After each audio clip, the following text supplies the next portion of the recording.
You are tuned into my weekly talk radio TV show called Take My Advice. I'm not using it. Get balanced and get happy with Dr. Marissa.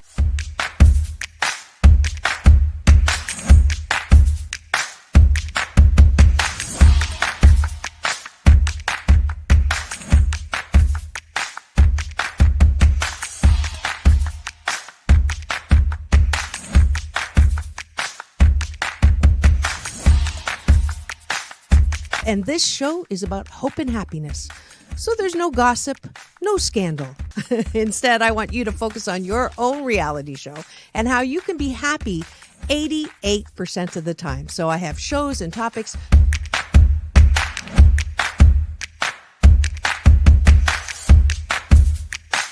Sunday, Monday, happy days. Tuesday, Wednesday, happy days. Thursday, Friday, happy days. Monday, Tuesday, Happy days. Wednesday, Thursday, Happy days. Friday, whatever. Happy days. What a day. Na-na-na, na-na-na. I love you. I love you too. Best known as the mom from Happy Days, and she is a delightful 89-year young Marion Ross to my studio. Welcome, welcome, welcome. Dr. Marissa, this is such a treat for me. Oh. My goodness, you're a wonderment.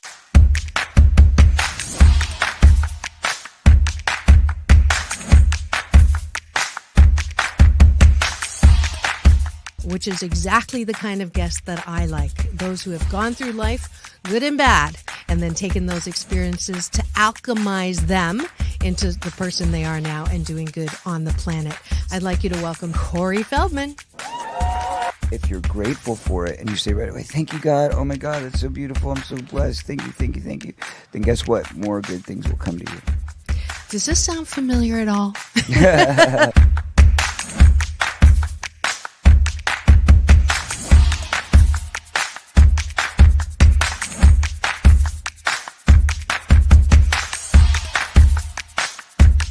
She's back again to mark my Cancer Awareness and Prevention Month show. Please welcome Fran Drescher. Hi, Fran. On and supporting cancer schmance. I really appreciate it. So what would you say are some of the biggest myths, Fran, that people have about cancer? Well, I would say that they think that there's a cure for it.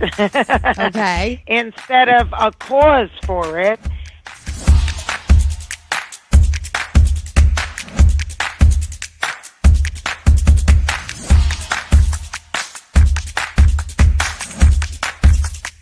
This is the first call-in show when I get to be Dr. Marissa, the kinder, gentler Dr. Laura. And people call in to get their life tires balanced and their critical thinking or their BS, their belief systems, smog checked. And today I am delighted to have Malie calling in from Birmingham, Alabama. We could go 90 days and end up having terrible sex. And then you say, well, the relationship's not all about sex. Well, if I'm not getting great sex from you, then I'm going to get it from somebody else. Right? That moose just got put on the table. And I see Josh and Jim. I have to agree You're with Clyde. both nodding. Ramon's sort of half nodding because his wife's listening. But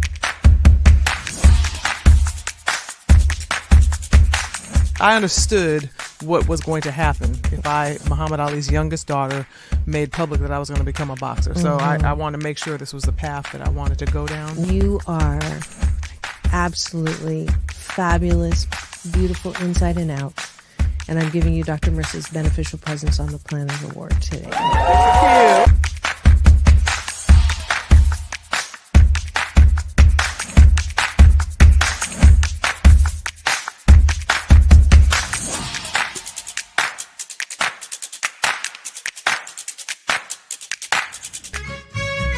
Just sit right back and you'll hear a tale of a fateful trip that started from this tropic point. When I go, I'm gone. Are you lonely? No. Yeah, I knew that was going to be But the answer. I surround myself with people. I mean, I'm always the one cooking for things. Or I'm always the one that decorates first and come to my house. All the orphans that have no place. I'm going to have no place to go, so I Okay, can come okay, over. come on over. And life is so amazing if we can see it. Jump off that exhausting hamster wheel and into balanced living with Dr. Marissa. Promise you joy in the mystery. Dr. Marissa, also known as the Asian Oprah. Her mission, to be a beneficial presence on the planet. Her purpose, to be your personal advocate to live, laugh, love, learn. Her life motto, don't die wondering. Take back your life with Dr. Marissa Pay.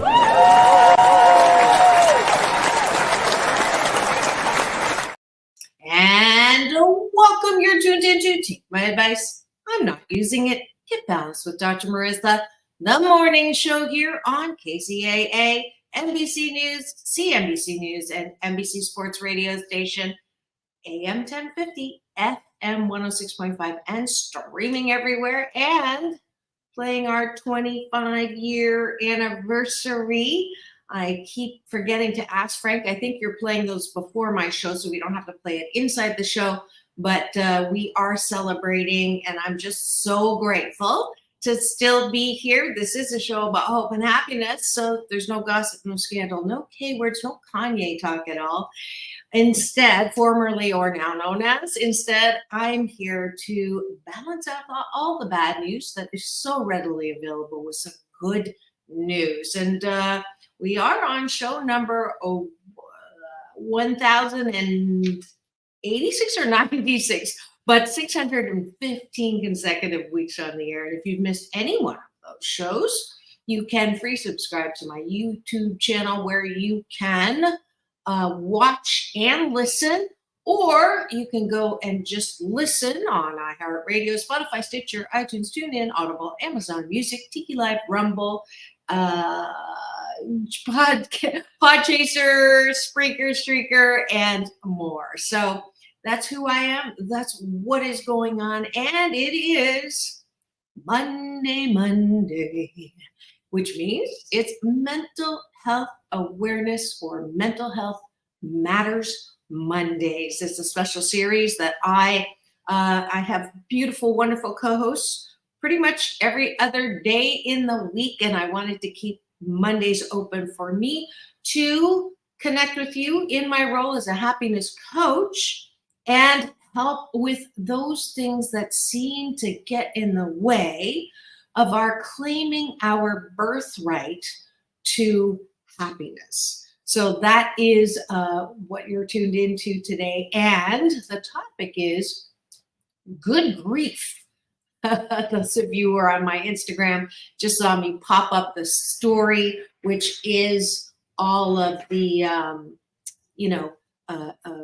my Charlie Brown insert when I was there, and the, help for 5 cents.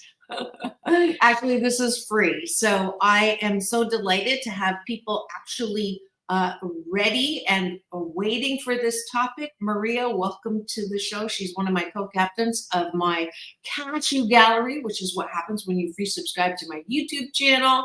And yes, good morning to you too. In fact, she's going to have breakfast with me this morning, as well as Frank, who is running my soundboard. Thank you so much, Frank. I always really value you when you are not here. But I am glad to have you this morning.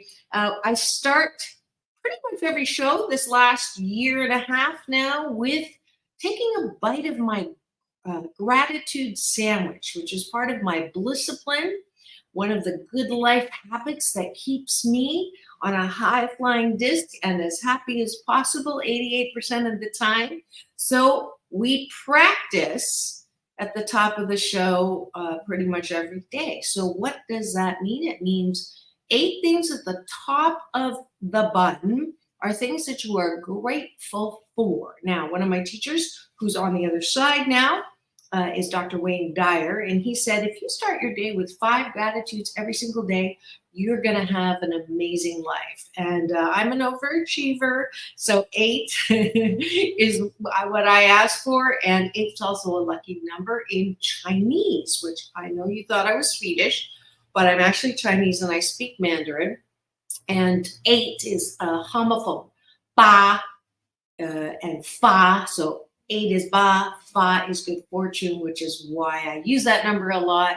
So we want 8 things that you are grateful for. And we're coming up on Chinese New Year. I should probably do a full show on that. Remind me if we have time today to go into a little preparation of what you should be doing before Saturday. For example, clean your house now, not on New Year's, otherwise you will sweep away your good fortune. Same with cutting your hair, don't do that either before Friday, so that you are not cutting away your fortune as well. All right, so let's see, what are we grateful for? Yay, I have one from Frank. I am grateful for music. And I am grateful that yesterday I got to teach Mahjong to lovely people here in the building to begin the celebration of the lunar year. And it is a little like the horoscope, but not in that it's not the month that you're born, but the year that you're born. And if you don't know what year, again, we'll see if we can hit that today. If not, we'll definitely hit it this week before New Year. All right. I am grateful for getting to speak all over the place. Started on Thursday, and every single day I've gotten to speak, and I will be culminating a giant 1-year project tomorrow with the client on strategic planning. I'm grateful for that work as an organizational psychologist. That's 3. Looking for Maria's gratitude. I'm grateful that I get to, there's so many ways in which I get to splatter more hope and happiness, and motivational speaking is definitely one of my favorites. That's starting back up. I'm grateful that this book that we're going to be taking some tools from today sold out when I was in Australia on book tour that got cut short by COVID. I'm grateful that I have amazing friends and family who are so supportive of everything that I get to do. And I'm grateful that the sun is shining today. And it seems like everywhere I go, the weather is fabulous all through the 3 weeks I was away, 2 weeks in Australia and 1 week in New Zealand. People kept saying, it's not normally this hot or not normally this whatever. And I try to take credit for bringing good weather with me. I'm just grateful for that. Maria, I'm grateful that as a rooster, I am the year of the year of the dragon. Will have good fortune this year. Looking forward to make it happen. You're a rooster. Awesome. That means we get along because I am an ox, and the way it works is the Chinese horoscope will give you your characteristics. So as an ox, I'm bright, patient, kind, inspiring to others. And then it'll say, avoid sheep. So anybody born in the year of sheep, you're not supposed to marry, okay? Or, be close to. And then it tells you what is a good sign for you to relate to. And guess what, Maria? It is a rooster. And just as funny, even though it's Monday and not Thursday or Friday, and we all have to take this into context. So I don't know, maybe you might need to have your finger on the trigger there, right? But Maria, the funny thing is when I was at a restaurant and it was like, hole in the wall kind of restaurant, and on the horoscope placemat, it said, year of the ox, bright, patient, kind, inspired to other, outstanding parent, good on their own, avoid marrying sheep, and likes, what's another word for rooster? Starts with the C. I'll let you fill in the blank just in case. I don't want to get in trouble today. See if you figured that out. It rhymes with pock and starts with a C. So likes, anyways. So that way you don't have to dump it. But a little funny in that gratitude around our Chinese horoscopes. All right, going to the bottom of the bun, which is, what do I like about myself? And the reason why we do that is a lot of us grew up being told, you're not all that, you're not good enough, you are, who says you're, who do you think you are? And as a result of that, we have a tendency to think the worst of us. I'll ask when I'm on stage, how many of you say, I am my own worst critic? And almost every hand, if not every hand, will go up.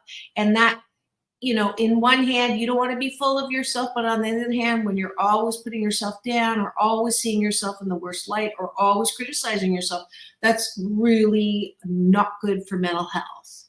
So this part of the exercise is very important for mental health is, do you know how to appreciate yourself?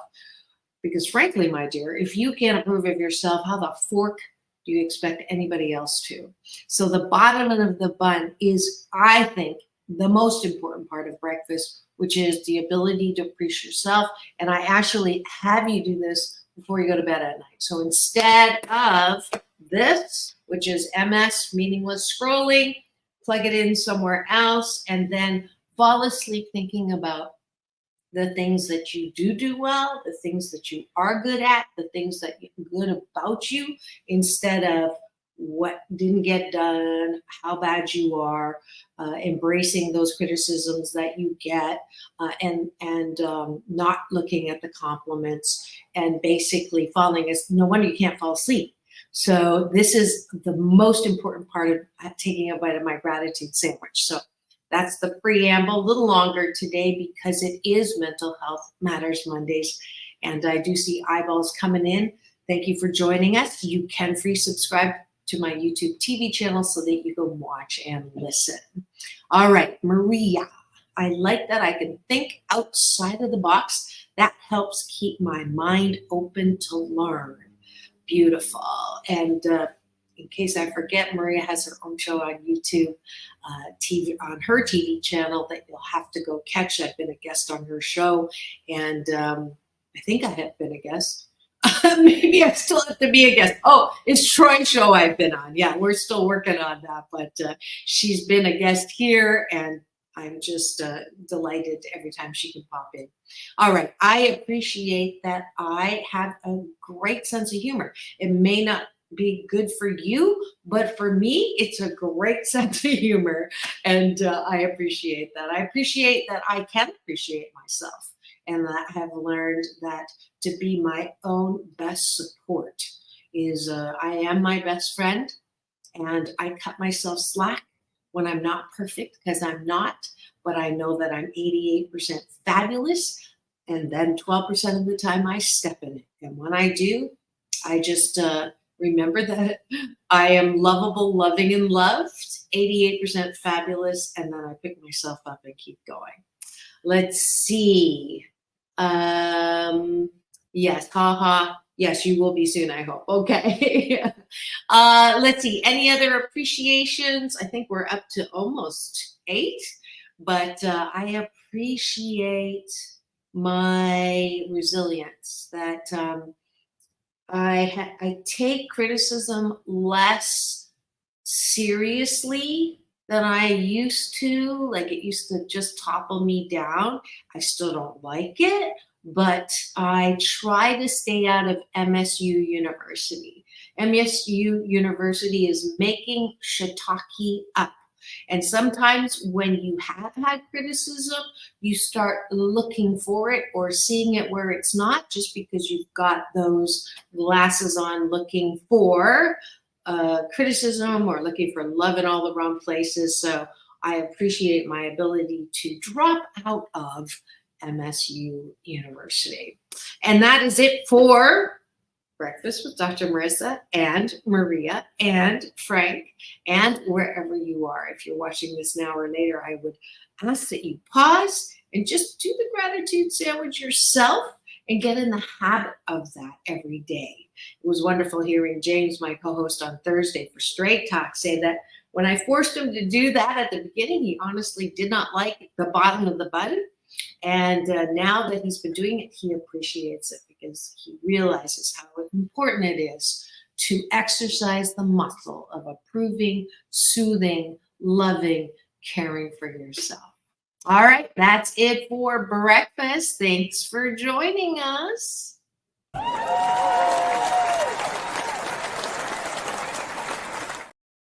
And now we are going to hit the topic for the day. Maria is happy that I've picked this topic. It is definitely something that will get in the way of your ability to be happy 88% of the time. I've called it good grief because of my little photo with, I think I even have it here, yes, I do. Whoops, not that one, that one. The doctor's in. This is obviously from Snoopy and I believe Knott's Berry Farm. But good grief. Let's talk about grief for a minute. And the reason why I wanted to talk about this today is recently I met for the first time someone who I was playing mahjong with, actually, and lovely woman. And but I began to notice she was not smart. She doesn't smile a lot. And even when she wins a hand, and the other new player that I played with said, if you're going to win and take my money, at least put a smile on your face. So it was from that she began to share with me why she's not happy. And she said that she used to be happy. She used to be the life of the party. She used to love going traveling. She used to love, very different person. She said she was very outgoing. She was the first to say, let's go here, let's do that. And her husband, the love of her life for 40 some years, died from a brain tumor, I believe it was, about 4.5 years ago. And since then, she says, I cannot, I don't smile, I don't go out much. I've lost my zest for living. I've lost my love of living. I just feel like there's really nothing here anymore. She still has family, but it's her complete essence, I would say, was missing or gone in her. And that's her observation. I only met her, I spent the day with her, but I could feel that sadness, that overwhelming sadness, and it broke my heart. It broke my heart because it took me back, actually, to something that happened in 2013 when I was in my second year of this show. And through no effort on my part, but it's one of those things where I was supposed to be, even though I tried to sort of, I offered to be of help. I lived in Seal Beach. I raised both my daughters there, and I had a firsthand intense encounter with grief, being in the Seal Beach Library with all of the family members of those who had been gunned down at the Seal Beach Salon shooting.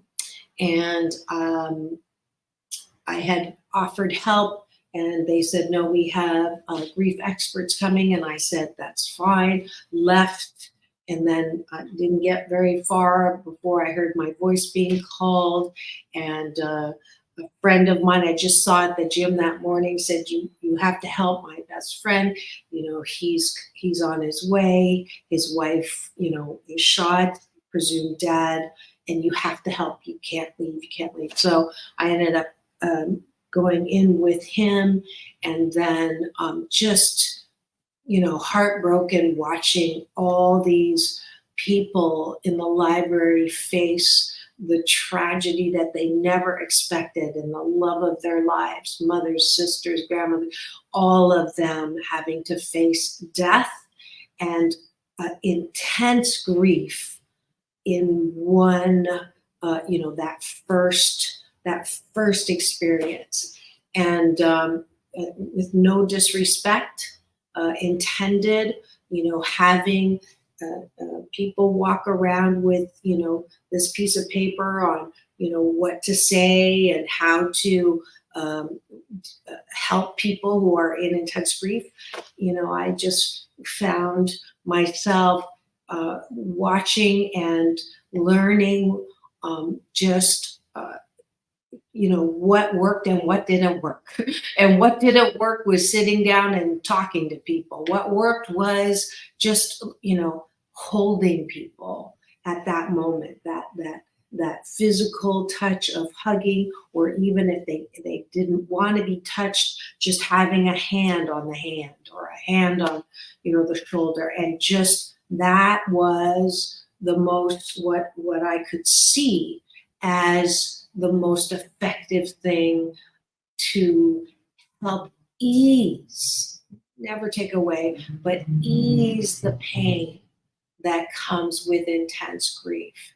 And that's when she started talking about how she has changed as a result of loss. It was one of the experiences that I used to do chapter 2, which is out of loss into faith. So that's our topic for today. If you have personal experiences with grief, if you are right now knowing that you aren't as happy as you could be, the grief could be 10 years old, the grief could be yesterday. What we're going to do is I'm going to share some of the tools and my experiences, what I use in happiness coaching. I'm also going to give away an audiobook copy of this book to anyone. I'm not going to say the first 3 or whatever, anyone who's touched and wants to be able to move through some of their grief and pain, because it is keeping you in a place that even the person that you've lost, we're going to talk about the word loss, it wouldn't want you, then this is the episode for you.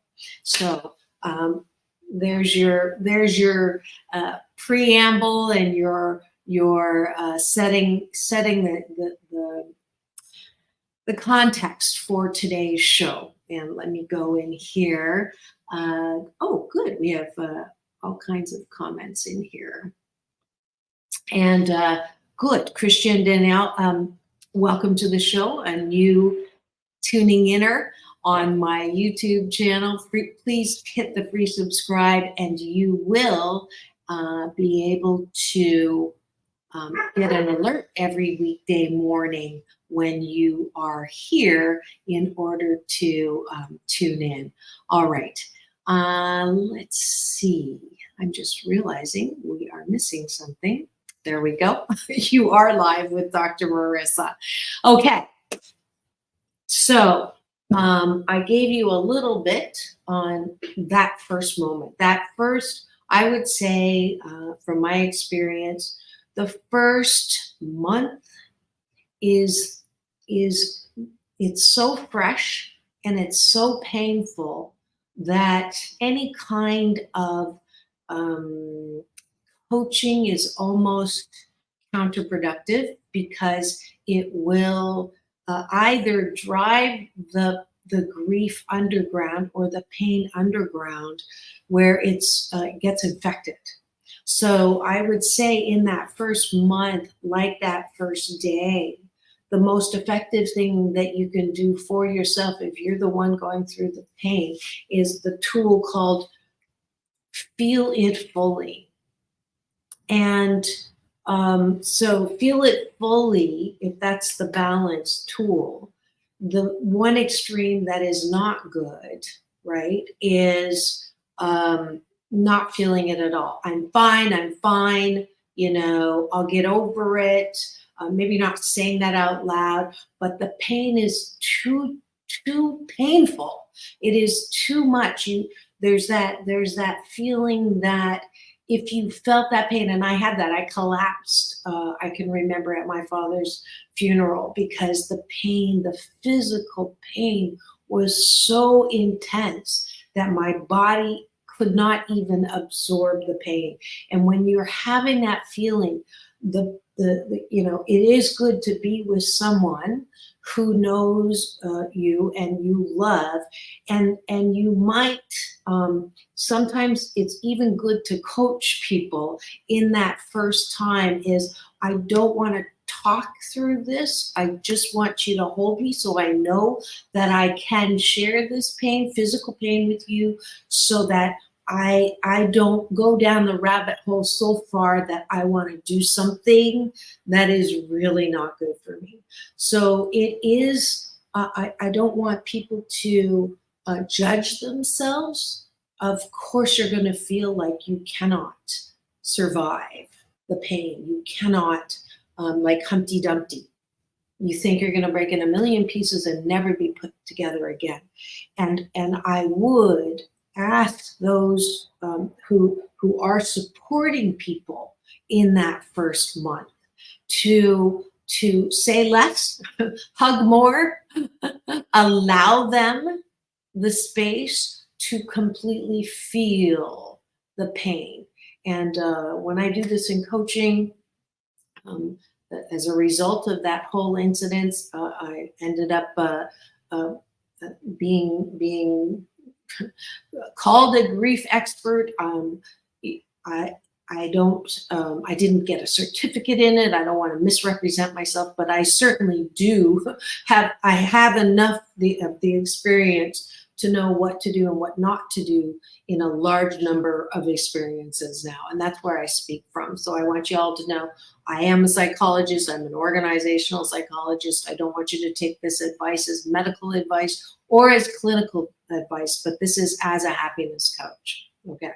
So there's the disclaimer. However, I do know that I have enough clients who have successfully moved through the pain, not to never feel the pain, but there's enough efficacy of this approach that I know it works. So that's what I'm sharing with you right now. So that first month, it is really important to feel fully, and that's the balance tool. How do you feel fully? When you cry, you cry. When you feel like crying, you cry. Now, it's really important tears are the disinfectant that keep your heart soft. It's important also, though, to recognize that there are better times to allow yourself to cry than others. If you can work with yourself. So we all have sort of we have a balance-centered self, and this is my methodology in coaching, is getting in touch with who you really are. So you have a balance-centered self who, for example, if you're feeling yourself start to cry, and let's say you're making a presentation. So you're making a presentation, people understand that you have had some loss, and you can feel the tears, and you can say to yourself, it's okay to feel sad, but I promise we're going to take a bubble bath tonight and we're going to cry it out. Or we're going to watch a sad movie tonight and we're going to cry it out. But right now, we've done a really big presentation prep, and I want to support my team members here who are counting on me to do this part of the presentation. And that's your balance-centered self, loving and caring for the part who's sad, who has every reason to be sad, but at the same time, we are in this thing called life, and we're moving through this process called grief that everybody feels at some point and at some level or another. So it's not possible to go take off, a full month to do nothing but cry, nor is that necessarily good grief. Okay. Grief is a natural, normal, understandable reaction to someone you love leaving. And that's my balance-centered self, soothing myself and saying, no, we don't want to not cry. That's not helpful. But to cry all the time as well is not helpful to our bodies. But when we feel like crying, we cry. When we feel like being angry at the loss, we're angry. When we feel hopeless, we identify, I'm just not feeling very hopeful at this point that I will ever feel happy again. So journaling or writing out what you're feeling is how to feel it fully as well. You don't need to send it to anybody, but you write out, hit save draft, all of those feelings. Elizabeth Kubler-Ross has a beautiful stages of death and dying. It's life isn't always as clean as that. You cycle through, you may change some of the orders, but to get to that point of acceptance is a healthy way to deal with grief. But you're not always going to feel in acceptance. You will feel points of pain again. You come across a letter. Those of you who missed the interview with Paul, he was the husband who Candy asked me to help with him, and I've stayed in touch, and he just a beautiful man who took that whole experience and tried to change some legislation around people having the ability to have guns when they're going through a difficult time like a divorce and custody battle, which is what led to the gunman's shooting. So that first part of the grief stage is so important to feel the pain fully.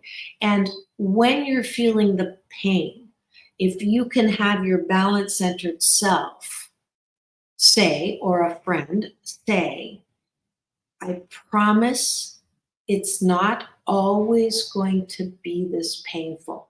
Because sometimes saying everything's going to be okay, it's not. It's too early because you're not feeling like everything's going to be okay. So if I had the woman that I gave you the example of as a client, that's what I would do. She has taken the pain and now identified the pain of the loss of her husband as who she is. And so that pain has taken over her entire life. So that's the other extreme. So I talked about extremes. The left side is pushing it down, never feeling it all, not dealing with it, pushing it so deeply that it gets infected and it begins to seep gas and poison into your life later because you haven't dealt with the pain. The other extreme is allowing that pain to become a full-blown, this is who you are. That's also the other end, which is also not healthy, because the last thing that her husband would have wanted was for her to live a life of pain and sacrifice to the monument of his leaving. I know that. People who are on the other side love us more even than the way they could love us as a human. Because on that side, it is all love. That is all the energy of the love. And love does not want us to live in eternal pain. That is not love. So I know that. So, but in that first month, and then it goes and it will probably, peter off. It won't be as painful as time goes, not because you don't love them, not because you don't miss them, not because you don't, still want what that was, that is no longer, but you will be able to feel the pain for, I wouldn't say a shorter time. Sometimes it's not shorter. Sometimes it's the same. Sometimes it's more intense. Sometimes it's less intense. But in time, the healing process from that intense pain will begin to smooth out. I guess that's the best way to say it. And when it smooths out is when you can begin to work with who you are, the pain of who you are, and seeing what, and this is the next tool, is being able to transition into remembering them whole. And before we go into that, I need to do a station ID. If you've just tuned in and wondering what's going on in the studio today, it is Monday, Mental Health Matters Awareness and Tools to help you be happier. Me as a happiness coach on Take My Advice, I'm Not Using It, Get Balanced with Dr. Marissa, the morning show here on NBC News Radio, KCAA, AM 1050, FM 106.5, and streaming everywhere. iHeartRadio, Spotify, Stitcher, and my YouTube TV channel where you can watch and listen, and you can also participate. I'm going to check in with my cashew gallery here. If you have any questions or comments, or you're going through something right now and want some specific tools, please do put them in the chat and I can answer them. Or if there's something that you agree or disagree with, please do also put that in the chat. So we're now into the next phase of what I think is a loving way to move through grief, and that is remembering them whole. There is a tendency when you lose someone to focus on the last. If it was a tragedy, the way they died, the last hour, the last day.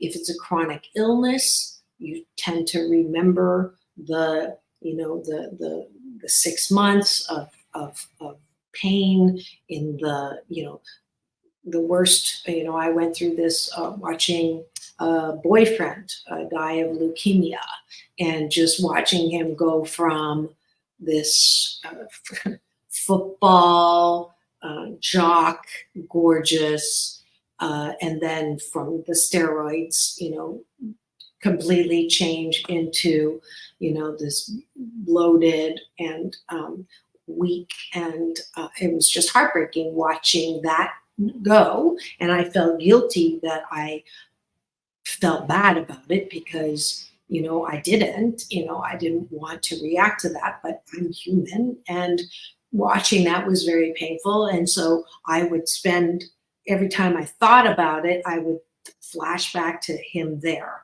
And so the tool that I think is so important to balance out that second phase of grief is called remembering, widen your memory past that first tragedy or that last, however long the illness was, chronic illness, to their whole life. And the practical application of that is watching my dad die from non-Hodgkin's lymphoma. He first, when we found out he had bruises all over his body, he fainted in the bathroom. That was March, and I got the call. I was facilitating a leadership class or a diversity class at Mattel. I remember the call. I had to fly immediately back to Canada, and it took them another 6 months to figure out it was non-Hodgkin's. He came down to visit to get expert advice out of UCLA, and watching him hack out his lungs and lose his strength and lose his taste. It was a horrible time. And I made a conscious decision to use this tool, which is why I know it works, and in my own life, is I sat down, and instead of sitting down and saying, how do you feel, which is crappy, trying to talk him into feeling better, can't, talking about what the doctor said, depressing, I made a conscious decision to write him a book. And I wrote him a book to thank him for all that he had taught me in the entirety of his life. And it was beautiful. So every day when I sat with him, I could read all that he had taught me instead of talking about what the doctor said. And I'll tell you, it was the most beautiful time that I had with my father. And he would talk about things that he never talked about because there was space to do this. So if you're working with anyone right now, if you're watching someone that you love go through a chronic illness, please take this tool. Use this tool. Start writing. When you call them, my mother has Parkinson's. She's starting to have some dementia. I call her every 2-3 days. And instead of asking her, what did the doctor say? How are you feeling today? Because when I do, she'll launch into bowel movements and, side effects. And it's the same thing every day. So then I'll ask her, hey, Mom, what was that thing in the recipe? Or do you remember that time? And that allows her to tell me things that she's never told me before. So again, this is a tool, a Happy 88 tool to use as you're watching someone, transition towards the other side. So there's another tool. Now, the chapter is called Out of Loss into Faith. You notice I did not apologize for getting emotional because this was a good way to go back and remember, but I'm not going back and now, identifying with, he shouldn't have died and how did he die and why did he die? I know, and this relates to the faith part. Yes, you will probably go through a time where you're mad at God. That's normal. How could you take them? Why did this happen? Snuffed out in the, prime of his life. We hear it every day. Gun violence leading to people die. The little kid that died, from the road rage thing that I couldn't help but see because I was at the physical therapy. And you can get mad. That's part of the process. But I want to offer you my BS, my belief system around death. Because if you can embrace a new way of looking at death, it will help you have a happier life.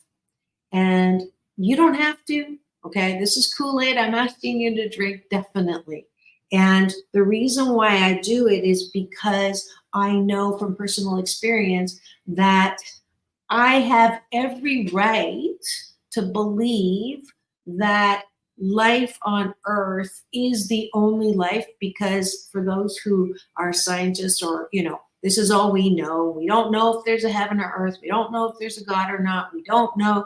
And so, yes, if this is all we have, and if someone doesn't leave of old age after having a full life, it's not fair. Well, that BS, that belief system will probably get you angry and pissed off and depressed and sad a lot, because there's a lot of people that don't make it to the old age after living a full life.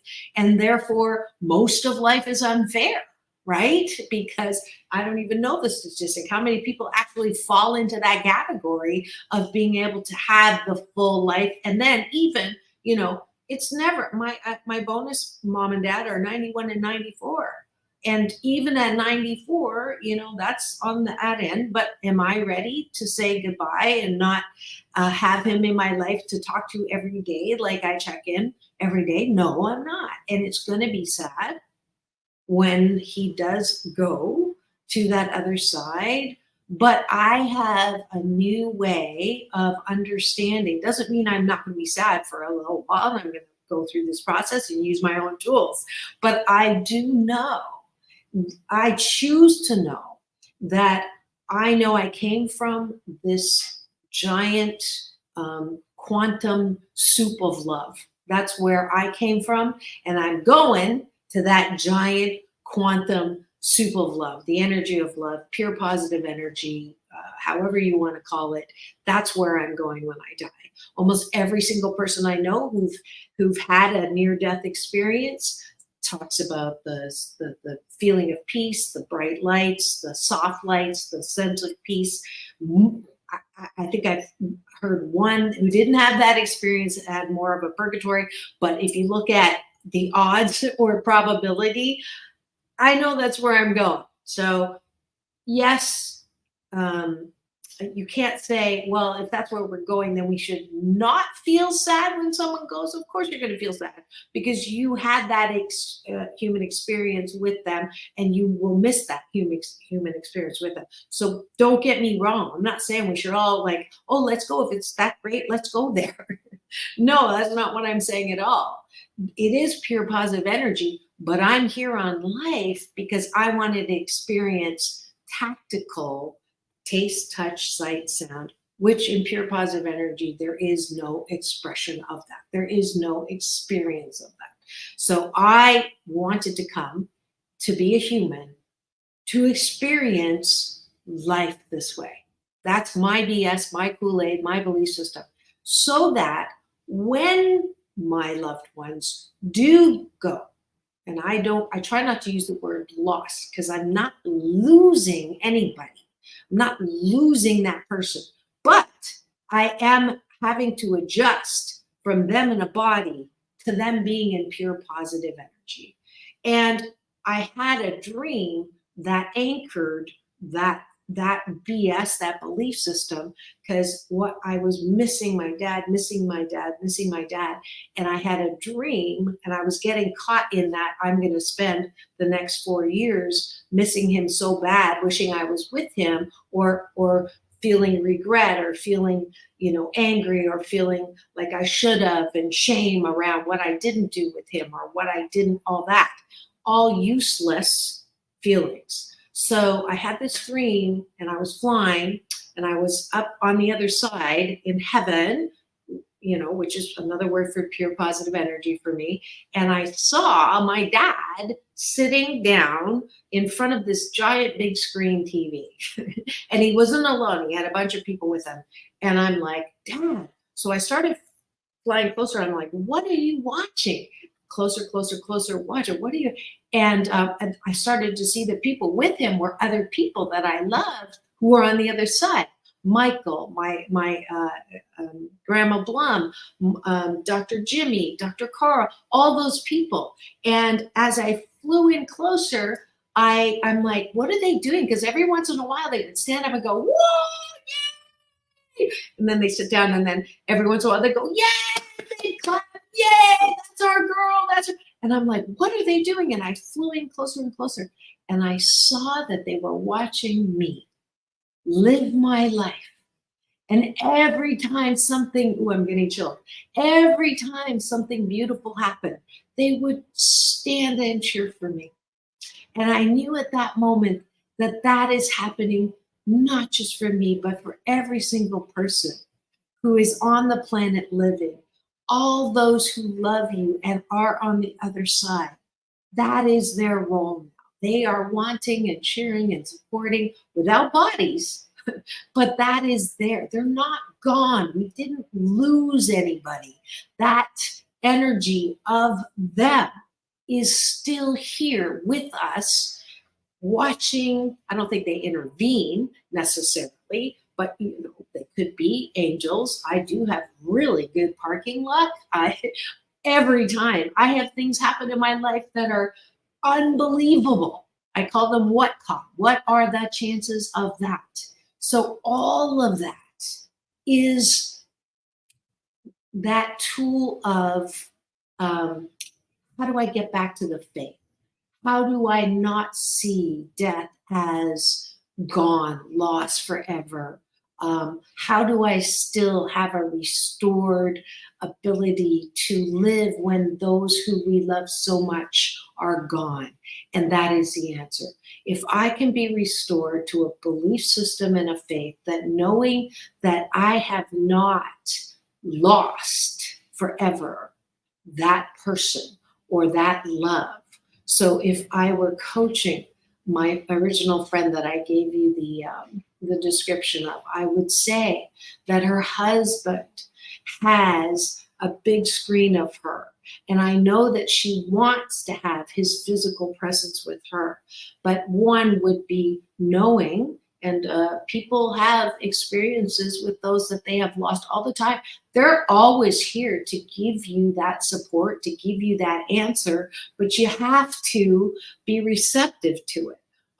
My dad will, laugh every once in a while when I'm doing something because he's watching, and I know, and I hear it, and I'll say, I know, Dad, I know. Okay. And there's that, you can make it as spooky or as you want. I don't necessarily prescribe to dead people walking or talking, but I am audio clarion and I can hear voices say things. This whole show was based on being woken up at 4:30 in the morning by a voice saying radio. Okay. My book came out of losing a $200,000 consulting project, and the voice said, right. When Seal Beach happened, I was woken up at 4:30 in the morning. The police had said, don't talk about what happened in this, what happened with the shootings with anyone else. So, but I was woken up and told to write. So I wrote not about the deaths or the shooting, but the experience of grief in that room. And it ended up on the front page of a section of the Orange County Register because it said write, and I hit send to someone I knew who was a reporter at the paper. And that is me knowing that death is just a transition. It is not a loss. So I am hoping that all of this, these phases, these tools were helpful to you. I know that Maria wanted this, was looking forward to this topic, Christiana as well, anyone else who didn't identify. I am hoping that this was helpful to you. This is Dr. Marissa. We've been talking about mental health matters with respect to good grief. What is good grief? If you just tuned in now, you can go and get this on my free subscribe YouTube channel. Anyone who wants to read that chapter in particular, chapter 2, Out of Loss into Faith, I'm giving the audiobook copy free out today. Just go to drmarissa.life, and then it'll ask you for your email, and then the subject line will say, what are you contacting for, and just put good grief. If you don't get that subject line and just get a pop-up for an email, I'll know that you're contacting me for the audiobook. All right. Hopefully some of my BS, my belief systems and Kool-Aid were helpful to you today. Thanks for tuning in. I'm also this week giving out more tickets to Engelbert Humperdinck from one of my fabulous show sponsors, the Salon Theater. So keep it here. We have great shows coming up. We're going to be talking about intentionality with Doctors in the House on Wednesday with Dr. Tiffany Tate. We've got Straight Talk with Dr. Marissa and James Hawthorne. Actually, I think we have a substitute coming in. We have Friday Tempting Conversations. I'm getting some love from Maria for this particular episode. Thank you for continuing to support this show about hope and happiness. Now it's all about balance. Remember, peace in, peace out. World peace through inner peace. This is Dr. Marissa reporting live from my living room, wishing you the best day ever. We'll see you tomorrow.